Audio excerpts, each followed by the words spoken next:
9 मई की मंसूबा साजी और 26 नवंबर के धरने के पीछे फैज हमीद का हाथ। राना सनाउल्लाह कहते हैं 9 मई आर्मी चीफ के खिलाफ बगावत की कोशिश थी, मकसद इदारे पर दबाव डालना था। फैज हमीद के लेवल के आदमी को सिर्फ रिपोर्ट्स पर नहीं पकड़ा जा सकता। नाकाबिले तरदीद सबूत के बाद फैज हमीद की गिरफ्तारी का फैसला किया गया होगा। फैज हमीद को बानी पीटीआई के खिलाफ वादा माफ गवाह बनने पर भी माफी नहीं मिलेगी। यकीन से कह सकता हूँ फैज हमीद नवाज शरीफ से नहीं मिले। जनरल बाजवा को एक्सटेंशन देने पर कौम से माफी मांगते हैं। रहनुमा पीटीआई असद कैसर कहते हैं चीफ जस्टिस की मुद्दत मुलाजमत में तौसी किसी सूरत कबूल नहीं। एक्सटेंशन का मामला होना ही नहीं चाहिए। 1 पॉइंट एजेंडे पर तमाम जमातों को इकट्ठा करना चाहते हैं। हुकूमत के दिन थोड़े, दिसंबर तक चीजें लपेटी जाएंगी। बानी पीटीआई का मुकदमा फौजी अदालत में गया तो भरपूर एहतजाज करेंगे।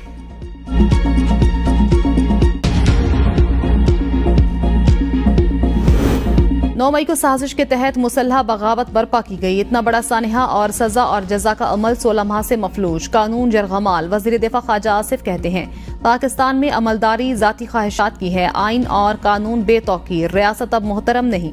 बरतानिया में हालिया फसादात ने कई शहरों को अपनी लपेट में लिया, लेकिन अदालती निजाम ने हुकूमती मुआवनत से यकीनी बनाया कि रियासत की रिट चैलेंज करने वाले कानून की गिरफ्त से बच न सकें।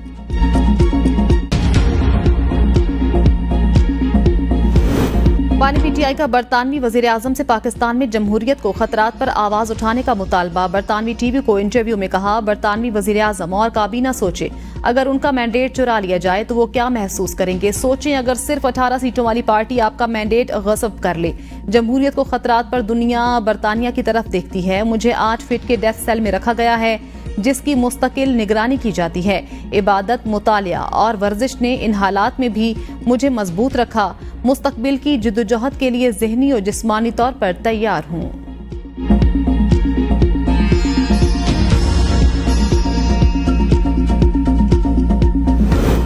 बिजली बिलों में रिलीफ पर तनकीद, बात बढ़ गई। वजीर आजम भी बोल पड़े। शहबाज शरीफ कहते हैं पंजाब के रिलीफ का वफाकी हुकूमत से कोई लेना देना नहीं। पंजाब के बिजली रिलीफ पर तनकीद सुनकर अफसोस हुआ। केपी हुकूमत और दूसरे सूबे पंजाब की पैरवी में ऐसा रिलीफ दें। आवाम के सहूलत के कामों पर सियासत नहीं होनी चाहिए। पंजाब हुकूमत ने अपने तरक्याती बजट से 45 अरब रुपए निकाल कर 2 महीने के लिए सार्फिन को सब्सिडी दी।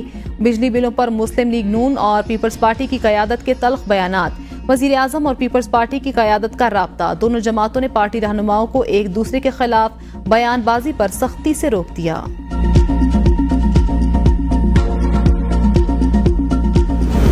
क्या आवाम को रिलीफ देना बेवकूफ़ी है? वज़ीर आला पंजाब मरियम नवाज का वज़ीर आला सिंध मुराद अली शाह पर जवाबी वार। आवाम को बिजली बिलों में 45 अरब रुपए का रिलीफ दिया। कहा जा रहा है ये शॉर्ट टर्म रिलीफ और बेवकूफ़ी है। क्या करप्शन का पैसा और प्रोटोकॉल में घूमना दुरुस्त है? कम अज कम 2 माह तो आवाम के सकून से गुजरेंगे। या कलील मुद्दती रिलीफ नहीं, इसके बाद बहुत बड़ा शमसी तवानाई का मंसूबा ला रहे हैं जो हमेशा के लिए सारिफिन को ज्यादा बिल से निजात देगा। हमने बच्चों के हाथ में पेट्रोल बम और पत्थर नहीं देने। लैपटॉप स्कीम दोबारा शुरू करने जा रहे हैं।